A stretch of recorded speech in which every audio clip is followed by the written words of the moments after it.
어제 재고자산을 끝냈고 오늘은 그 채권이랑 대손이 또 관계가 되어 있죠. 재무회계 이론 12페이지부터 보시면 돼요. 채권하고 대손하고 유형자산, 무형자산 이 정도를 목표로 해보겠습니다. 12페이지에 채권으로 넘어가는데 유동자산을 먼저 하고 있기 때문에 앞쪽에서 그 현금성 자산을 다뤘고 유가증권도 다뤘고 그 다음이 재고자산이었죠. 그리고 그 재고자산 다음에 매출채권이 오는 이유는 이 재고자산을 외상으로 주로 파니까 나름대로 이 순서를 좀 맞춰서 넣은 거거든요. 좀 기억하기 쉽게. 몇 문제 없습니다. 한 페이지밖에 없는데 한번 볼게요. 12페이지 재무회계 이론 12페이지 57번부터 보겠습니다. 매출채권에 대한 설명이에요. 요걸 알려면 이거 그 매입 매출 정도 할 때도 있었는데 결국 다 연결되니까 한 번 더 말씀드리겠습니다. 지금 매출 할인 이야기 하고 있는데 총 매출에서 차감한다고 했어요. 그럼 그 계정 과목으로 보면은 우리가 주로 쓰는 게 404번의 제품 매출입니다. 계정 과목이죠. 이때 그 물건을 팔 때마다 제품 매출이라는 계정 과목을 쓰는데 이걸 1년치를 모으면 매출액이 되죠. 404번 제품 매출에 써있는 금액이 매출액입니다. 근데 정확히 말하면 총 매출액이죠. 총 매출액. 그러니까 이 404번 제품 매출이 정확하게 매출액은 아니죠. 이유는 물건을 팔다 보면 뭐 반품 당하는 경우도 있고 그리고 깎아주는 경우도 있으니까 그걸 반영하기 전이거든요. 그래서 그걸 반영을 해보면 405번 매출이니까 매출 환입 및 애누리가 있었고 매출 환입 및 애누리 그 다음에 매출 할인도 있었죠. 이렇게 차감 계정이 두 개로 나눠지죠. 이렇게 본 계정에서 차감 계정 두 개를 빼고 나면 남는 금액이 있겠죠. 그게 순 매출액이잖아요. 지금 이거 물어보는 거죠.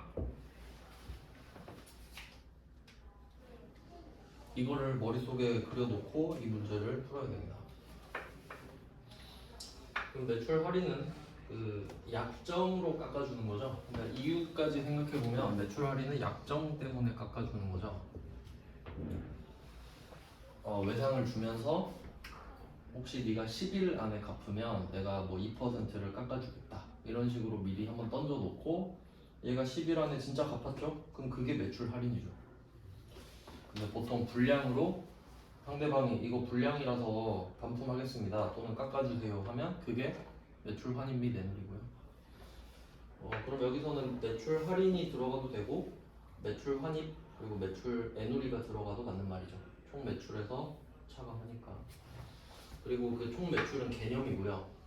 계정 과목으로 언급하면은 뭐 제품 매출일 텐데 여기서 계정 과목을 언급하진 않겠죠. 네.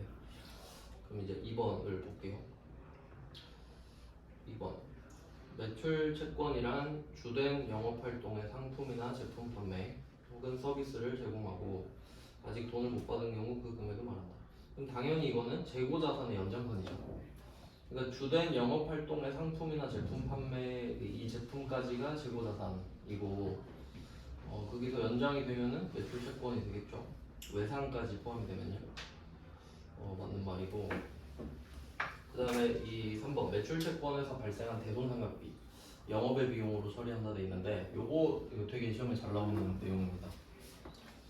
일단 그 대손으로 넘어가는데 자연스럽게 대손으로 넘어가죠. 그러면 채권을 한번 생각해 보면은 채권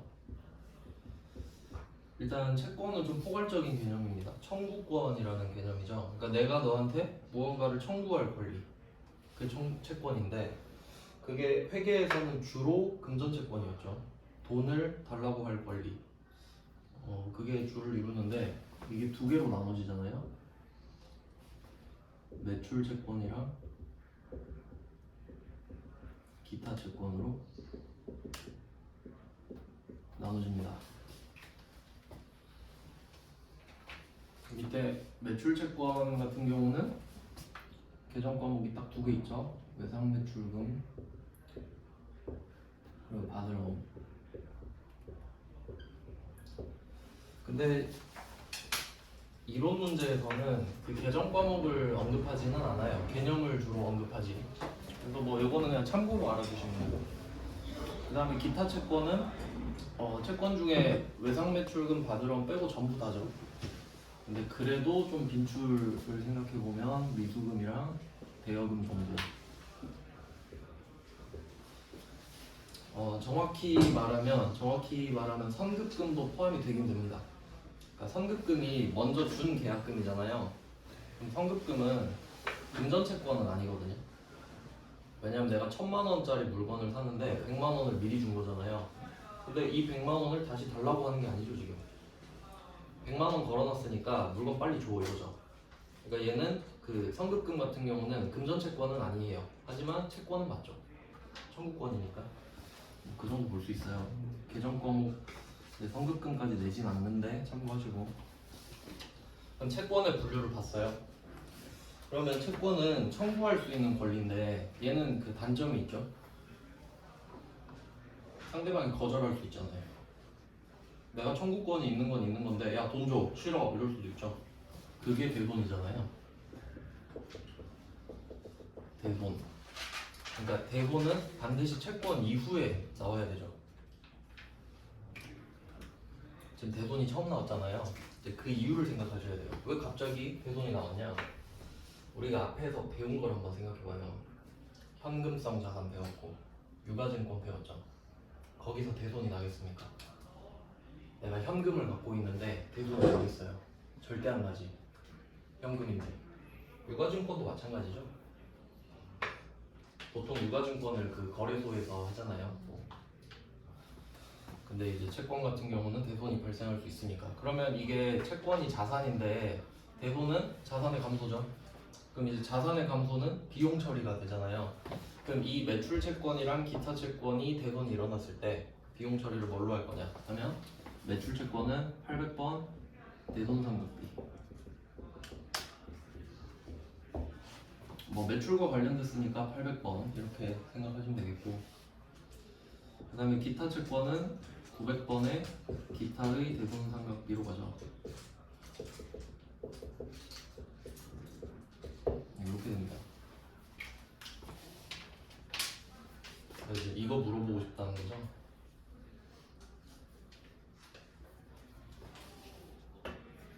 자, 이렇게 정리를 하셨으면은 답을 맞힐 수 있죠.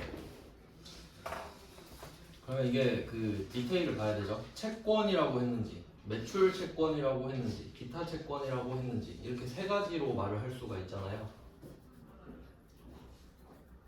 여기서 매출 채권이죠. 정확하게 매출 채권을 언급했어요. 채권이 아니라 매출 채권. 그럼 이거 대손 처리할 때는 800번 대손 상각비죠. 영업 외 비용은 900번이잖아요. 대손 상각비는 800번. 그래서 판관비라고 언급을 해야 맞죠. 영업 외 비용이 아니라. 그러면 이거를 맞는 말로 바꾸려면은 기타 채권이라고 해야 맞는 말이 되겠죠. 기타 채권에서 발생한 대손 상각비는 영업 외 비용이 맞으니까요. 뭐 그 정도로 볼 수 있겠죠. 그래서 두 가지로 생각하시면 돼요. 그리고 만약에 채권으로 언급을 하면 그냥 비용 처리한다 이러면 되죠. 채권은 비용 처리. 그래서 그 앞에 주어가 뭔지 잘 보셔야 돼요. 네, 이렇게 하면 그 다음에 57번에 4번. 3번이 틀린 거죠. 57번 3번이 틀렸고, 4번은 대손 충당금은 매출 채권의 평가성 항목이다. 이 정도는 모르셔도 되는데 매출 채권에서 차감하는 형식으로 표시한다. 이건 중요합니다.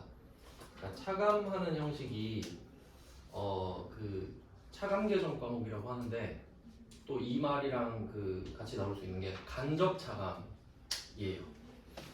간접 차감. 요거 그 메인 매출 점수할 때 반품할 때 설명을 드렸었는데 이게 404번 제품 매출이 메인 계정 과목이잖아요. 근데 이 제품 매출에서 바로 마이너스 404번을 해버리면 그게 직접 차감이죠. 404 빼기 404니까. 근데 405랑 406은 그냥 차감 계정입니다. 이걸 쓰면 저절로 빼줘요. 그러니까 마이너스는 그냥 형식적으로 붙인 거고 원래 마이너스입니다, 얘네들은. 이렇게 빼는 거는 간접 차감이죠.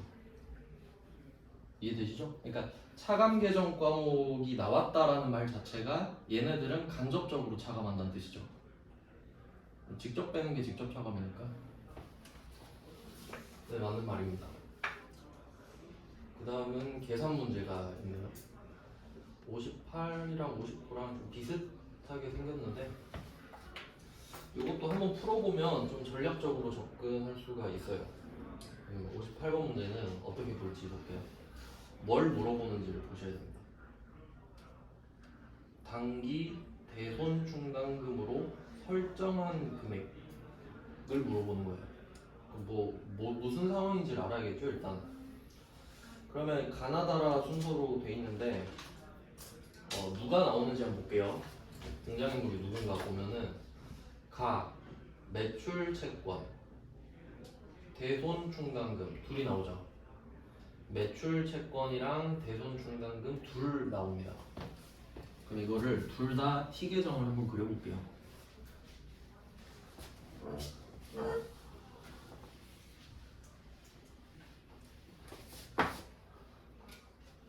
매출 채권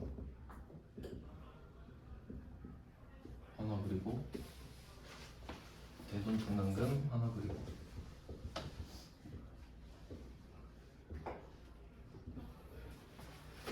일단 둘 다 언급을 했으니까 한번 그려봅니다. 그리고 자리를 한번 생각해보면은 이게 매출 채권은 자산이잖아요. 자산. 그러면 차변 대변을 모아놓은 거니까 증가는 차변, 감소는 대변. 맞죠? 이건 뭐 일반적인 상황인데 여기서 조심하셔야 될 게 이겁니다. 대손 충당금인데 얘는 매출 채권의 차감 계정이죠. 그러니까 얘는 성격이 반대란 말이에요. 자산의 마이너스니까. 그래서 얘는 대변이 플러스입니다. 자산의 마이너스잖아요, 얘는. 그러니까 오른쪽에 생기죠. 왼쪽으로 없어지고. 그거가 포인트예요. 그래서 성격도 같이 써볼게요. 매출 채권은 자산이잖아요. 그러니까 왼쪽이 증가, 오른쪽이 감소인데 이건 쉽죠? 근데 대손 충당금은 생각해보니까 자산의 차감이잖아요. 존재 자체가 자산의 차감. 그럼 얘는 오른쪽이 플러스고 왼쪽이 마이너스가 되겠죠. 이렇게 자리부터 찾아야겠죠. 물론 뭐 자리를 틀려도 답은 찾을 수 있긴 한데 정확한 게 좋으니까. 그럼 하나씩 그려 보겠습니다. 기초 매출 채권은 50만 원이에요. 일단 써볼게요. 기초 50만 원.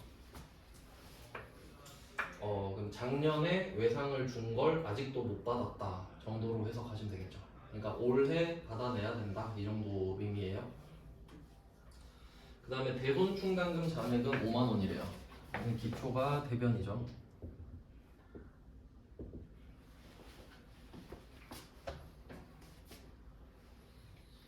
네, 이렇게 하고 그 다음에 단기 외상 매출금 중에 이게 매출 채권이랑 같다고 보시면 돼요. 동일시 할게요. 매출 채권이랑 외상 매출금이랑 받으려면 안 나오니까 어차피. 자, 외상 매출금 중에 2만 원이 대손 확정됐다. 이거 해석 잘해야 됩니다. 그러면 대손이 확정됐다 했을 때 분개를 할 줄 알아야 되거든요. 그러니까 지금 이 문제도 사실 분개 문제예요. 그럼 이게 가상으로 한번 생각해 보면 매출 채권이 없어지는 건 아시겠죠? 그러니까 매출 채권이 증가하려면 작년에 거를 받아오는 것도 있고 아니면 외상 매출을 해도 늘어나죠. 올해 외상 매출해도 늘어나잖아요. 근데 그 말은 없고 2만 원이 대손이 확정되면 외상 매출금이 줄어든 거죠. 그래서 대변으로 가는 거죠. 대손 했으니까 2만 원을 줄이는 겁니다. 그러니까 이 매출 채권이 줄어들려면 두 가지 상황이 있죠. 첫 번째는 회수하는 거예요. 회수하면 매출 채권은 없어지잖아요. 대신 돈이 들어오니까. 그리고 두 번째는 아예 날아가는 경우죠. 못 받게 됐을 때. 그러니까 채권이 없어지는 경우는 두 개밖에 없어요. 받았을 때랑 못 받게 됐을 때거든요. 그럼 대손은 못 받게 된 거죠. 정확하게, 확실하게. 그럼 2만 원 빼고 그 다음 또 생각해보면 대손 충당금 5만 원으로 시작을 했잖아요. 그럼 이 말은 작년 말에 5만 원으로 만들어 놓고 넘어온 거죠. 작년 말에 5만 원 만들고 올해 초로 5만 원 넘기고, 그럼 5만 원 정도는 못 받는다라고 생각을 한 거죠. 근데 그 중에 2만 원을 쓴 거잖아요, 지금. 그럼 대손 충당금도 줄어드는 거 맞나요? 매출 채권 2만 원 줄어들면서 대손 충당금도 2만 원 쓰는 거죠. 얘도 감소하지. 그러니까 한 가지 사건인데 둘 다 영향을 미치는 겁니다. 그러니까 분개를 할 줄 알아야 돼요. 그냥 뭐 그렇다는 거죠. 분개를 떠올려 보시면 됩니다. 네, 그러니까 이거 분개하면은 이거 아니에요. 대변에 매출 채권 2만 원, 하변에 대손 충당금 2만 원 이렇게 되잖아요. 이게 대손 충당금이 넉넉할 때 회계 처리 아닙니까? 그러면 한번 생각을 해보세요. 매출 채권이 지금 대변에 있잖아요. 매출 채권 대변. 그럼 매출 채권에 2만 원 이렇게 쓰는 거예요. 그럼 왜 2만 원 줄여서 대손 처리해서 이렇게 이유를 쓰는 거고. 그럼 대손 충당금 입장에서도 지금 차변으로 2만 원 들어갔죠. 그럼 대손 충당금 차변 2만 원 이유가 뭐냐? 대손 처리해서. 이유를 적는 겁니다. 얘는 계정 과목은 위에 있으니까. 그러니까 반대편을 적는 거지. 뭐 이런 내용이에요. 자, 그 다음에 다로 갈게요. 다. 자, 다는 대손 처리한 매출 채권 중 3만 원이 회수되었다. 이게 포인트인데. 그러면 이때 매출 채권이 줄어들었잖아요. 50만 원 중에 2만 원은 못 받게 됐으니까 3만 원을 회수했대요. 회수했을 때 회계 처리 기억나시나요? 전기 대손 처리한 거 회수했을 때? 그럼 뭐 뭘로 받았는지는 모르겠는데 현금으로 받았다 해볼까요? 현금 뭐 3만 원 받았다고 해봅시다. 회수했다고 하니까 그럼 대변이 뭐냐 이거죠. 여기서 포인트는 전기죠. 전기 대손 처리한 거를 단기에 회수하고 있죠 지금. 전기랑 단기는 남남이죠. 연관성 없잖아요. 그럼 받은 돈 3만 원이니까 그냥 대손 충당금 올려. 이렇게 회계 처리를 했죠. 그래서 대손 충당금을 다시 올리는 거란 말이죠.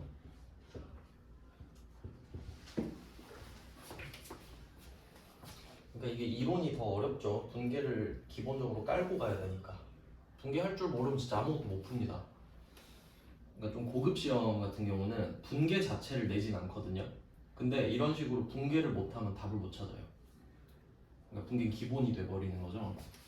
그럼 이렇게 했으면 이제 바로 보이잖아요. 대손 충당금은 3만 원이 다시 생기는 거죠. 그럼 이거 회수 이렇게 쓰고 3만 원 적어야겠죠. 플러스니까. 3만 원 충전이 돼버렸잖아요. 근데 매출 채권은 영향을 미치나요? 안 미치죠. 그러니까 분계를 해야 돼. 머릿속으로 한계가 있거든요. 자, 그럼 다까지 봤고요. 그 다음에 라. 자, 기 말에 대손 충당금이 10만 원이래요. 이게 해석 잘해야 됩니다. 그럼 대손 충당금 잔액 한번 구해볼게요. 얘 처음에 5만 원에 시작했죠. 그리고 2만 원 썼죠. 그럼 5만 원으로 시작해서 2만 원 썼으면 여기까지가 3만 원이죠. 근데 여기서 3만 원이 들어와서 여기까지 보면 6만 원이죠. 근데 기말이 10만 원이래요. 차변 대변 원리 아시죠? 차대는 같아야 된다. 그럼 차변 12만 원이거든요. 그럼 얘도 12만 원이죠. 반드시 그래야만 하죠. 그럼 이거 물어보는 거네. 어떻게 했을까요? 6만 원이 있었는데 어떻게 10만 원을 만들었을까요? 4만 원을 충전했겠지. 4만 원을 충전했으니까 10만 원으로 만들고 넘긴 거 아닐까요? 그럼 그 4만 원을 충전했다가 뭐냐? 설정이죠. 설정 4만 원.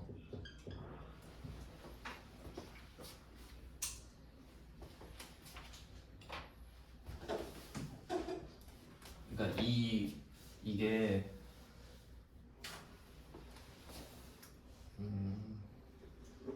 뭐 오른쪽이 플러스고 왼쪽이 마이너스잖아요.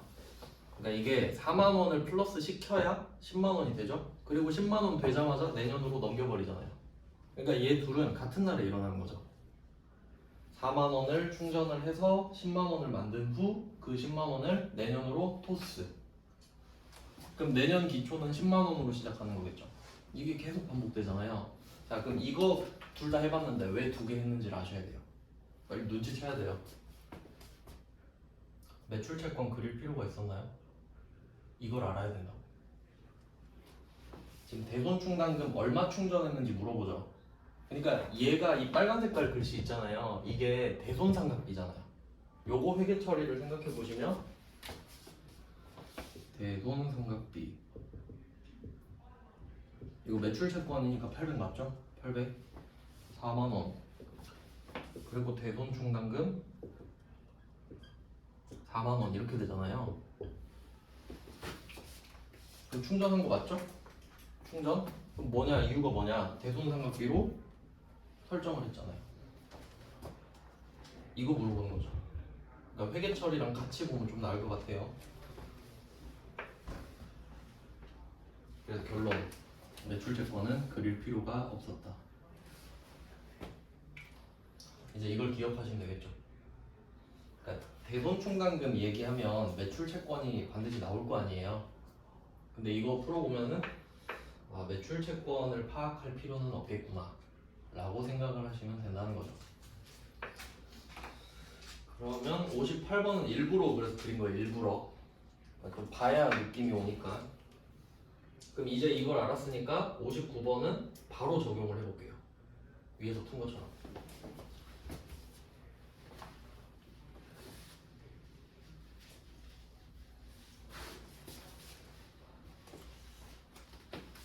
이건 왼쪽에 풀게요. 대손 충당금 하나만 그리면 되니까.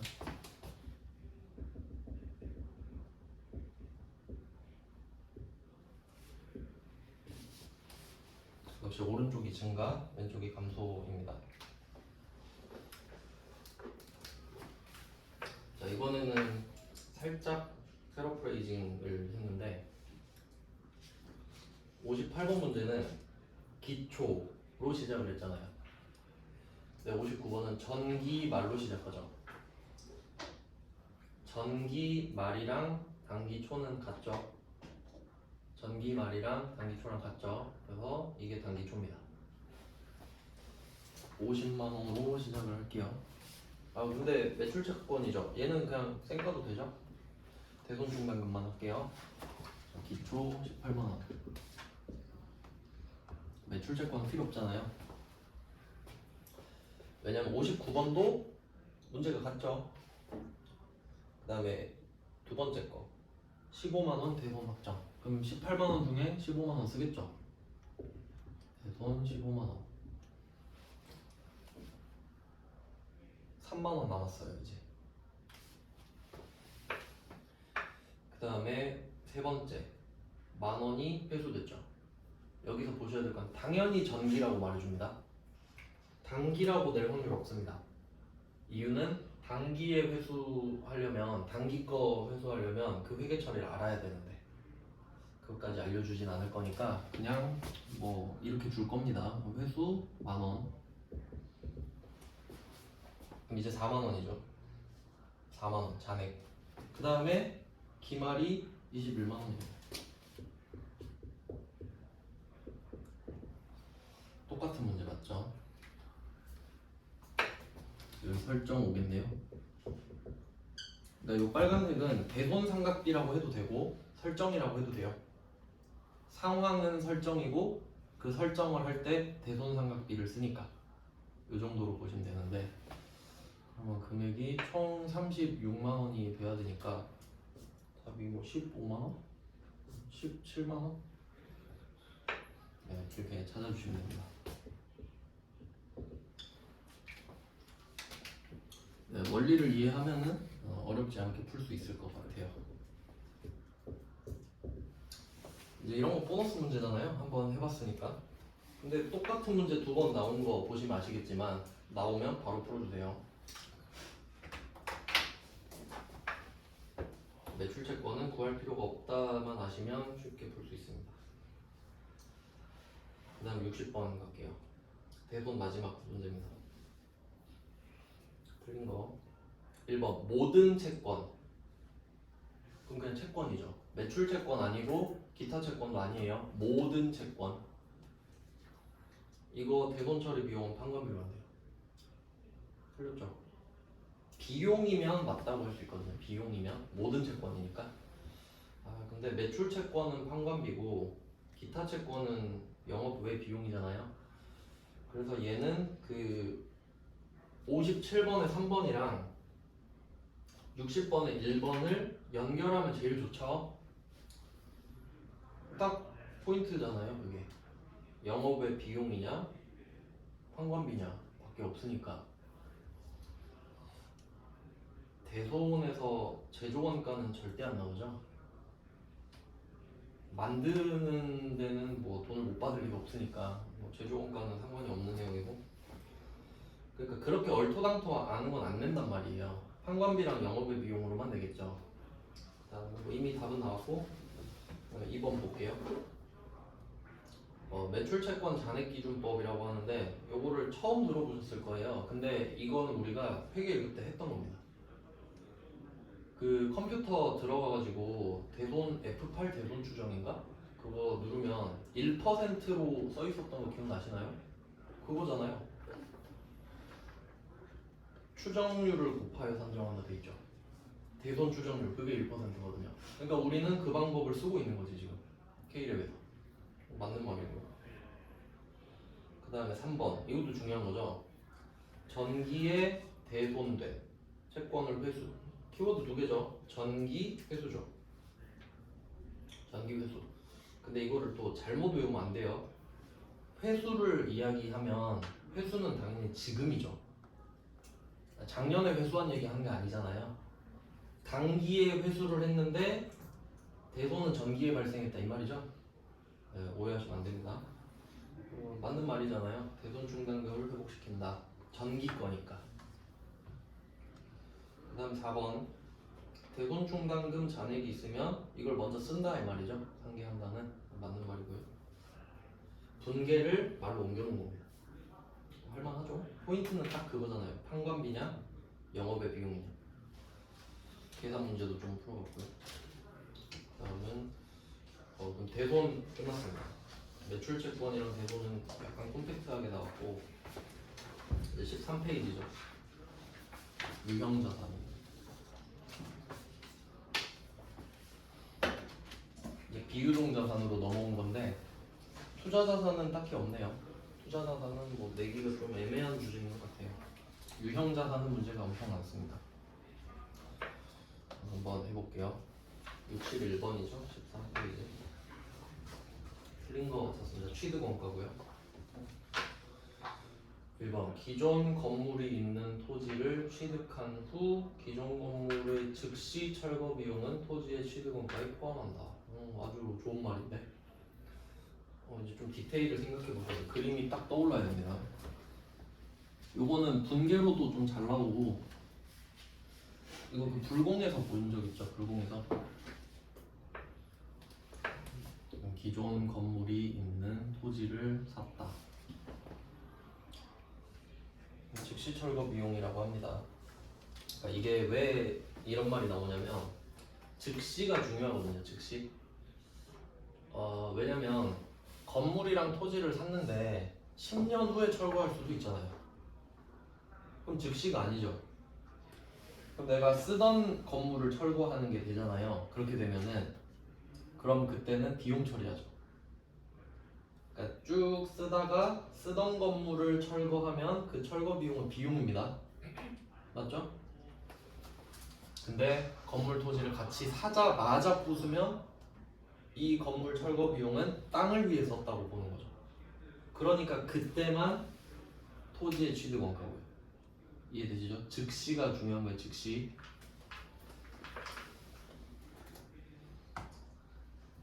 그러니까 즉시 대신에 사용 후가 들어갈 수 있잖아요. 이 건물이 있는 토지를 취득한 후에 기존 건물을 사용 후 철거 비용은 비용 처리거든요. 그 정도 구분하시면 되겠고, 말장난치기 딱 좋겠죠. 당연히 자산은 아닐 거잖아요. 그 다음에 61번에 2번.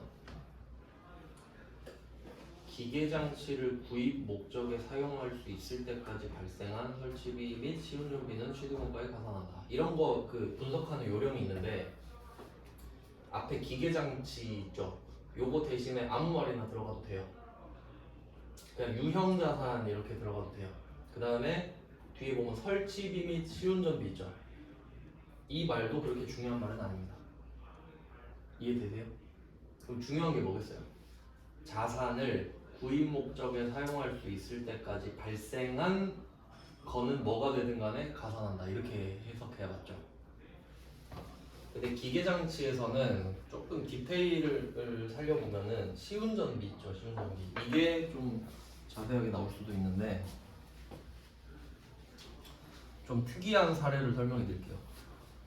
내면 좀 많이 틀릴 만한 거. 일단 첫 번째는 우리가 알고 있는 건물과 토지를 사서 즉시 철거. 요건 잘 알고 계시죠? 네, 케이스 1이라고 할게요.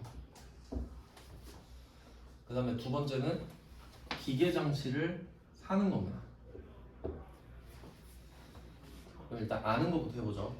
첫 번째는 건물이 있는 토지를 사서 얘를 즉시 철거하는 겁니다. 즉시 철거.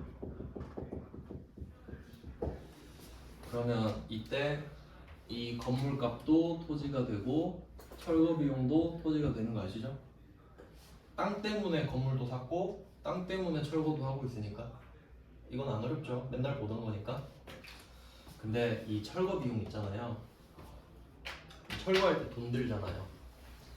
근데 철거하면 막 폐기물 나오죠. 폐기물. 부쉈으니까. 근데 그거를 그 철거하는 업체에서 다시 사갈 수도 있죠. 지들이 철거하고 폐기물 우리가 좀 싸게 사갈게요 이럴 수도 있잖아요. 자기가 재활용을 한대. 같이 할 수도 있으니까 철거랑 재활용을. 그럼 만약에 이때 철거 비용이 10만 원이라고 해볼게요. 그렇게 싸진 않지만 그냥 10만 원이라 치고. 근데 철거를 하는데 10만 원을 줬어요. 근데 이 폐기물이 나왔는데 이 폐기물을 2만 원에 사가겠대. 그럴 수 있죠. 그럼 이때 우리가 원가를 항상 구하는 거거든요. 원가. 그 원가를 좀 쉽게 해석하면은 쓴 돈으로 해석하시면 돼요. 쓴 돈.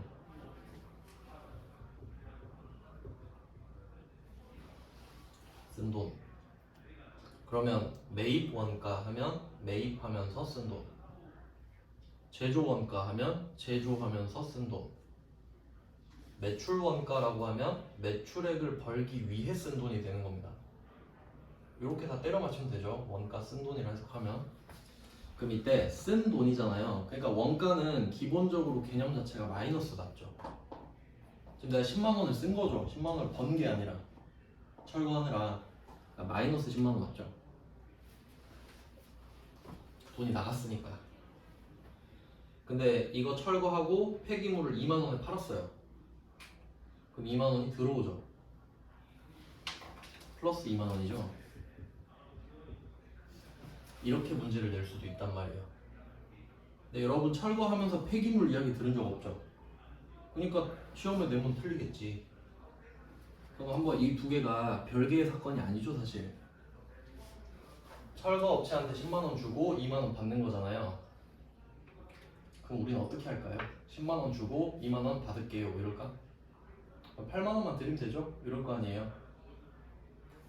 그럼 철거 비용은 8만원 되죠. 그렇게 될 수도 있잖아요. 그러니까 원가가 쓴 돈이니까 받은 돈은 빼야 되죠. 쓴 돈은 더하고 받은 돈은 빼는 거 아닙니까? 쓴 돈을 구하고 있으니까. 그럼 이거랑 이제 기계 장치로 넘어가는 거죠. 여기서 시운전비가 나왔는데, 그럼 이게 그 항목을 외울 필요가 없는 게 뭐냐면, 기계 장치에다가 뭘 더할 거냐라고 한번 생각을 해보면요. 만약에 기계 장치를 우리가 산다고 해볼게요. 어디부터 어디까지 다 더할지. 이게 공장의 조감도라고 할게요. 위에서 보는 거예요. 위에서 새처럼 본다고 해서 조감도죠. 자, 위에서 딱 보는데 내가 이 오른쪽 왼쪽 위에 구석탱이에다가 기계를 설치하고 싶어요. 요거 여기다가. 그럼 이 계획을 세웠어요. 그럼 첫 번째 여기를 청소해야 돼요. 좀 깨끗하게 치워놔야 되죠. 그러면 내가 이 기계 장치를 생각하면서 청소 용역 업체를 부른 겁니다. 그럼 이 청소비는 뭐가 될까요? 기계 장치가 되겠죠. 지금 기계 장치를 설치하려고 청소 업체 부른 거 맞죠? 그러니까 기계 설치하려고 불렀잖아 지금. 그러니까 거기부터 시작인 거지. 근데 여기서 뭐 기계 장치는 청소 용역 업체 이런 거 안 나오겠죠. 그러니까 그 흐름을 이해하시라는 거지. 그럼 치웠어요. 그 다음 기계를 사와야 되죠. 근데 기계를 갖다 줘야 될 거 아니에요. 갖다 줘. 운반비. 그리고 설치도 해줘야 될 거 아니에요. 그럼 그런 거 더하는 건 아시겠죠? 뭐 운반비, 설치비 이런 거는. 그리고 뭐 만약에 전문가의 조언을 들었다. 이거 여기 설치해도 될까요? 하고 자문을 구하고 서비스비를 줬을 수도 있죠. 그런 거 다 더하는 겁니다. 근데 문제는 쉬운 점인데 우리가 기계를 사는 이유가 뭐예요? 이게 제대로 돌아가서 제품을 생산하고 싶으니까 그렇잖아요. 그럼 기계가 왔으면 한번 돌려봐야겠죠. 기계가 제대로 제품을 생산할 수 있는지. 그래서 그 생산 할 때 한번 돌려보는 게 시운전비잖아요. 뭐 기름을 사와가지고 한번 넣었어요. 그럼 시운전비가 뭐 10만 원이라고 합시다. 똑같이 금액은 똑같이 할게요. 근데 기름을 넣어가지고 10만 원어치 사가지고 돌렸어요. 근데 2만 원짜리 제품이 나온 거야. 2만 원에. 그럼 2만 원에 팔 수 있죠. 그래서 요거를 똑같이 10만 원은 썼는데 2만 원은 들어온다. 이렇게 할 수 있죠. 그래서 시운전비 하면은 그 시운전을 해서 뭐 제품이 나왔다 이런 문제 낼 수 있거든요. 같은 맥락이죠. 그래서 어쨌든 시운전비 자체는 더한 것 같죠. 근데 만약에 시운전의 결과로서 뭐 제품이 나왔다 라고 하면 취득원가의 가산이 아니라 차감이죠. 개념이 반대니까 한번 생각해 보시고.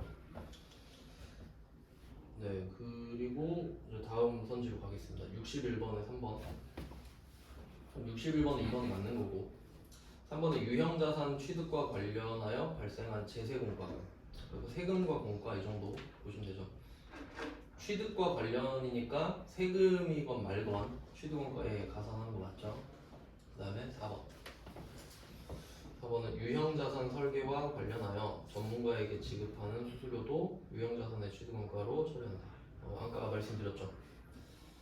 네, 유형자산 설계랑 관련하니까.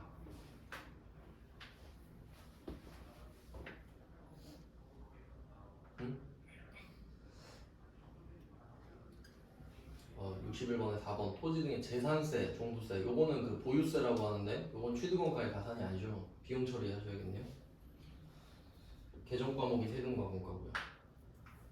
그러니까 취득과 관련된 세금은 취득원가의 가산인데 그렇지 않은 추후에 발생하는 세금들은 비용 처리하는 게 맞죠.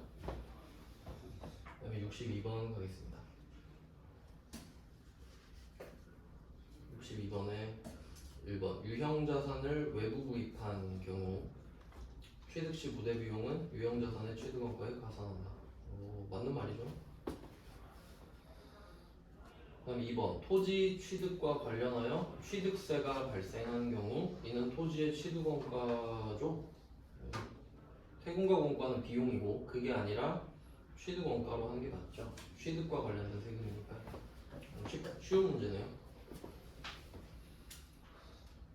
그 다음에 좀 오답으로 나올 수 있을 만한 게 3번이거든요. 62번은 3번. 요거는 그 일단 맞는 말인데 좀 중요한 문제입니다.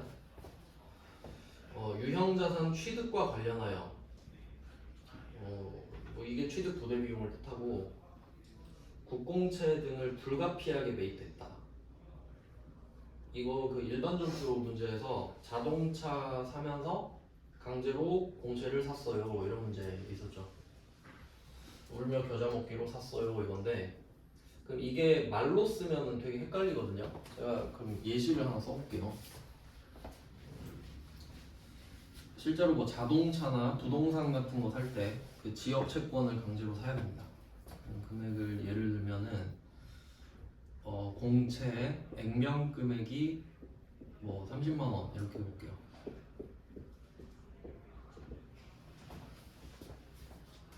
이걸 사야 돼요. 30만 원이라고 써 있는 거를 강제로 사야 됩니다. 이 차를 살려면. 근데 이 말은 뭐 예를 들어 만기가 5년이면 5년 뒤에 30만 원을 받을 수 있다는 소리거든요. 그럼 금리로 계산을 해서 현재 가치로 할인을 하면 지금 한 뭐 25만 원 이 정도라고 가정해 볼게요. 공정 가치.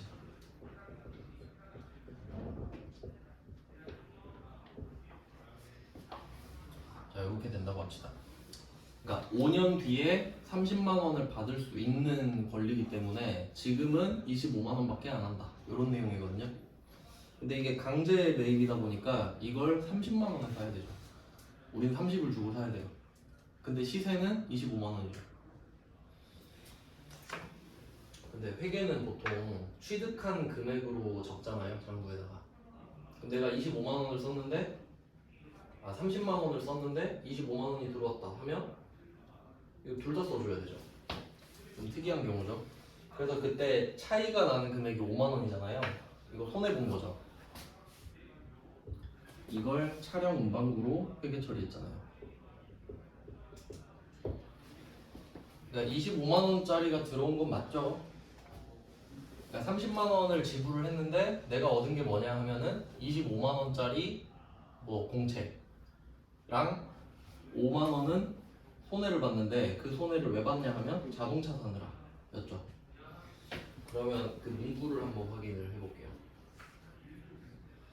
채권의 매입 금액 이게 액면 금액이랑 같죠. 30만 원입니다. 지금 상황에서는 현재 가치는 25만 원이죠.